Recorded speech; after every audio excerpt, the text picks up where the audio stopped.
नमस्कार, अखबार रिपोर्टर के इस अंक में आपका स्वागत है। अमेरिका का आज से 50% टैरिफ लागू हो गया है, यानी भारत पर अब भारत के प्रोडक्ट पर अतिरिक्त 50% टैरिफ लगेगा, यानी 25 + 25। अब इससे अमेरिका और भारत का जो संबंध है सबसे निचले स्तर पर आ चुका है। आज हम इसी पर बात करेंगे। बात शुरू करें इससे पहले आपसे हमारी गुजारिश है कि आप हमारे चैनल को थोड़ा सब्सक्राइब कर दीजिए, लाइक कीजिए, हो सके तो इसे शेयर भी कर दीजिएगा अगर अच्छा लगे तो। देखिए, अमेरिका 27 अगस्त से अमेरिका का 25% अतिरिक्त टैरिफ लागू हो गया है और भारतीय प्रोडक्ट पर ये करीब 50% तक पहुंच गया है। यानी अब भारतीय प्रोडक्ट अमेरिका में प्रतिस्पर्धा के लायक नहीं रहेंगे। सभी की नहीं, लेकिन बहुत सारे चीज़ लायक नहीं रहेंगे, जैसे चमड़ा उद्योग हुआ और जैसे और भी हुआ कपड़ा, टेक्सटाइल्स वगैरह। इसमें क्योंकि कंपटीशन ज़्यादा होता है इसमें और उस पर 50% टैरिफ, यानी अमेरिकी धीरे धीरे दूसरे देशों से अपने ग्राहक खोज नहीं लेंगे। तो अब ऐसे में अमेरिका ये क्यों किया है? जाहिर सी बात है, सबको दिखाई दे रहा है कि अमेरिका ने कह रहा है कि रूस से तुम तेल मत खरीदो, यानी भारत रूस से तेल न खरीदे। क्या यही वजह है?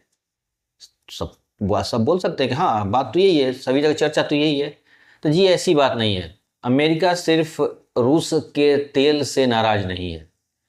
अमेरिका कुछ और चीज़ों पे नाराज है, और वो है भारत की बढ़ती हुई क्षमता, भारत की बढ़ती हुई आर्थिक ताकत और भारत की बढ़ती हुई सामरिक ताकत।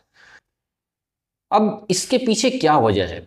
देखिए, एक तरह से देखा जाए ना, तो दोनों देश एक दूसरे को अगर अपने अपने हित साध रहे हैं, दोनों देश, अमेरिका भारत को अपना हित साधना चाहता है और भारत अमेरिका से अपना हित साधना चाहता है, यानी दोनों अपनी स्वार्थ की लड़ाई में फंसे हुए हैं। अब यहाँ पर बोलूँ भाई ये तो बहुत बड़ा बात आपने बोल दिया, स्वार्थ की लड़ाई की कहाँ से बात आ गई?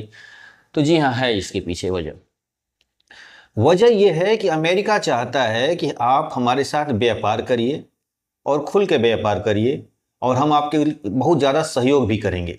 लेकिन यहाँ लेकिन है, लेकिन ये है कि आप हमें इंडो पैसिफिक में स्ट्रेटेजिक पार्टनर अगर बनते हैं तो दिखना भी चाहिए। यानी जब क्वाड के आप मेंबर हैं तो आपको ये दिखना भी चाहिए कि आप हमारा सहयोगी हैं। इंडो पैसिफिक में एक सामरिक गठबंधन है, तो आपको ये दिखना भी चाहिए कि आप हमारे सहयोगी, यानी दुनिया को साफ दिखना भी चाहिए। अब दिखने का मतलब क्या हुआ? तो दिखने का मतलब ये हुआ कि ताइवान के मुद्दे पर आपको खुल के बोलना होगा। यानी आप, जैसे अमेरिका भी एक वन चाइना पॉलिसी को समर्थन करता है, लेकिन ताइवान के मैटर पर अमेरिका खुल के ताइवान के साथ भी रहता है। तो वही चाहता है कि आप भी खुल के साथ, अगर चीन अगर ताइवान पे हमला करता है तो आप एक तरह से शांति का अपना संदेश मत देने लगिए, जैसे आपने यूक्रेन और रूस के बीच में दिया है। आपको खुल के सैनिक सपोर्ट करना होगा। और भारत की ये नीति नहीं रही है कि अमेरिका के लड़ाई में भारत उनका एक तरह से भाड़े का, किराए का एक देश बन जाए, सैनिक बन जाए। भारत की ये नीति नहीं है। भारत ऐसा एक बैलेंस लेके चलना चाहता है। भारत चाहता है कि एक बैलेंस दिखे, यानी हम आपके एक सामरिक सहयोगी हैं, लेकिन हम आपके फालतू की लड़ाइयों में नहीं जाएंगे। ये भारत की नीति है। अमेरिका कहता है कि नहीं, आपको जब चीन पर, ताइवान पर अगर चीन हमला करता है ताइवान पर, तो अगर अमेरिका उसमें उस लड़ाई में इन्वॉल्व होता है तो आप भी इसमें रहिए। अब इसमें दिक्कत क्या है? भारत के साथ दिक्कत ये है कि अमेरिका खुल के आज तक किसी देश से लड़ाई नहीं लड़ी है, यानी सीधे वॉर में अमेरिका कभी नहीं रहा है। कभी हमेशा किसी न किसी के पीठ पर बंदूक रख के चलाया है, किसी को सहयोग किया है। जैसे अफगानिस्तान की लड़ाई में अमेरिका तो बिल्कुल अपने उसके सैनिक थे, लेकिन पाकिस्तान का सहयोग लेकर वो काम कर रहा था। यूक्रेन की लड़ाई में आप देख ही रहे हैं, पूरे यूरोपियन देशों के साथ एक तरह से मदद देकर और यूक्रेन को लड़ा रहा है, लेकिन खुल के लड़ाई में नहीं है, सीधी लड़ाइयों में कभी नहीं लेता है वो। तो यहाँ पर भी भारत उलझना नहीं चाहता है, क्योंकि अमेरिका हो सकता है कि भारत को सैनिक आर्थिक सहायता देना शुरू कर दे और बोल दे कि आप सीधी लड़ाई अब चीन से आप खुद ही लड़िए। ये चीज़ें होती हैं। तो ऐसी भारत मतलब इतना तो मूर्ख नहीं है कि भाई दूसरे की लड़ाई में झूठ मूठ का कूद जाए। हाँ, चीन के साथ हमारा बॉर्डर में समस्या है, इसमें कोई दो राय नहीं है, लेकिन भारत सक्षम है इस चीज़ों को हैंडल करने के लिए। यानी चीन से भारत किस तरह निगोशिएट करना चाहिए, किस तरह बातचीत करना है, भारत अच्छी तरह जानता है कि वो ऐसा कर सकता है, लेकिन सीधी लड़ाइयों में कभी नहीं उलझना चाहता है। और अमेरिका चाहता है कि आप सीधी लड़ाइयों में लड़े। अब कल रूस से भी उसका टेंशन हो जाएगा तो इंडो पैसिफिक में तो उस बोलेगा कि भाई आप भी हमारे सहयोग करिए, यानी भारत से उपेक्षा करेगा कि उम्मीद रखेगा कि हाँ आप हमारे, जब रूस से और हमारे बीच में कोई कॉन्फ्लिक्ट होता है तो आप उसमें अपना योगदान दीजिए, जबकि भारत जग जाहिर है कि भारत रूस का परम मित्र है। तो ये कुछ चीजें हैं जिसे अमेरिका के साथ भारत सामरिक गठबंधन तो बनाया है। सामरिक गठबंधन अमेरिका की जरूरत है भाई, उसको इंडो पैसिफिक में ऐसा कोई सहयोगी नहीं मिल रहा है, एक ताकतवर साथी नहीं मिल रहा है भारत को छोड़ के। कौन है आप ध्यान दीजिए, पूरे मिडिल ईस्ट को, ये पूरे साउथ ईस्ट एशिया को देख लीजिए, इंडोनेशिया, मलेशिया, थाईलैंड वगैरह, कौन से ऐसे ताकतवर देश हैं जो चीन से उलझ पाएंगे? और क्यों उलझेंगे? क्योंकि इनके साथ कोई, अगर ये चाइना सी को अगर लेकर कोई विवाद है तो है, लेकिन और तो कोई उनके साथ कोई बॉर्डर का कोई विवाद है नहीं, तो इसलिए वो तो कभी लड़ने वाले नहीं है। दूसरी बात, भारत के साथ चीन से बॉर्डर डिस्प्यूट है तो अमेरिका इसका फायदा उठाना चाहता है कि कम से कम चलो इसी बहाने तुम इंडो पैसिफिक में हमारा सहयोग करो। लेकिन रूस से हमारा क्या विवाद है? यानी कहने का मतलब है कि बेगानी शादी में अब्दुल्ला दीवाना वाली बात नहीं होगी, हम दूसरे के आप बैल मुझे मार वाली कहानी क्यों करेगा भारत? और अमेरिका चाहता है कि वही तुम करो। यही सब दिक्कतें हैं। और ये बातें नहीं है कि ये ट्रंप ने आकर ये तमाशा शुरू किया है। जो बाइडेन सरकार में भी एक चेक बैलेंस रखना चाहती थी, खासतौर पर खालिस्तानियों को लेकर।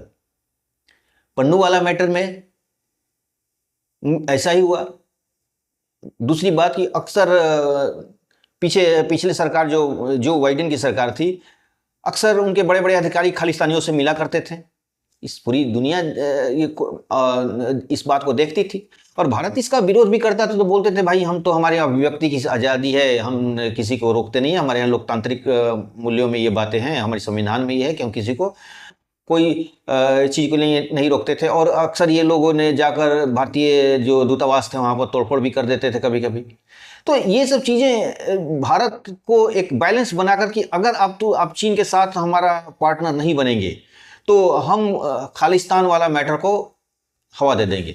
ये बात एक तरह से ब्लैकमेलिंग है, सहयोगी नहीं है, ये सहयोगियों का काम नहीं है। यानी हमारे ऊपर आप ब्लैकमेल करके चाहते हैं कि आप चीन से उलझें, तो भारत इतना तो बेवकूफाना हरकत करेगा नहीं।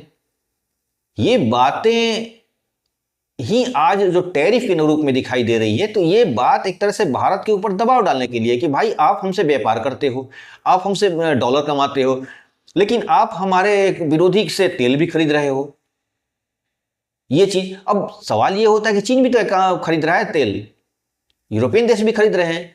तो अमेरिका तो ये का कहना ये है कि भाई चीन तो हमारा कोई स्ट्रेटेजिक पार्टनर तो नहीं है ना, आप तो हमारे रक्षा सहयोगी हो, लेकिन आप हमारे दुश्मनों से तेल खरीद रहे हो। तो ये चीजें हैं कि अमेरिका अपने हित साधना, कुल मिलाकर यही बातें हैं कि अमेरिका अपना हित साधना चाहता है कि भारत हमारे लिए भाड़े का सिपाही बने, भाड़े का सैनिक बन जाए। भारत ये नहीं चाहता है। भारत चाहता है कि हम बराबरी में बात करेंगे, हम ऐसे बात करेंगे ताकि हमारी और आपकी जो एक बराबरी की बातें हो। हम आपसे व्यापार करना चाहते हैं, लेकिन हम रक्षा के मामले में अपना एक संतुलन बना के चाहते हैं, और हम तभी लड़ाई लड़ेंगे जिससे हमारा हित नजर आए। हम उस लड़ाई में तभी उलझेंगे जब हमारे उसमें हमारा अपना हित जरूरी हो। हम फालतू के दूसरे की लड़ाई में आप बैल मुझे मार वाली कहानी में नहीं जाएंगे। और ये भारत ने हमेशा इस तरह के बैलेंस बना के, यूक्रेन में भी भारत ने वही किया, हम एक बैलेंस बना के चला। तो कुल मिलाकर ये टैरिफ एक तरह से भारत पर दबाव डालने के लिए है कि अगर हमें आप रक्षा के मामले में, सामरिक मामले में सहयोग नहीं देंगे तो हम आपके साथ व्यापार भी नहीं करेंगे। इसीलिए टैरिफ लगाया गया है। ये तेल वगैरह खरीदना तो ये बहाना है। तो आज के अंक बस इतना ही। नए के साथ फिर आपसे मुलाकात होगी। आपसे हमारी गुजारिश है कि आप हमारे चैनल को थोड़ा सब्सक्राइब कीजिए, लाइक कीजिए, शेयर जरूर करिएगा। धन्यवाद।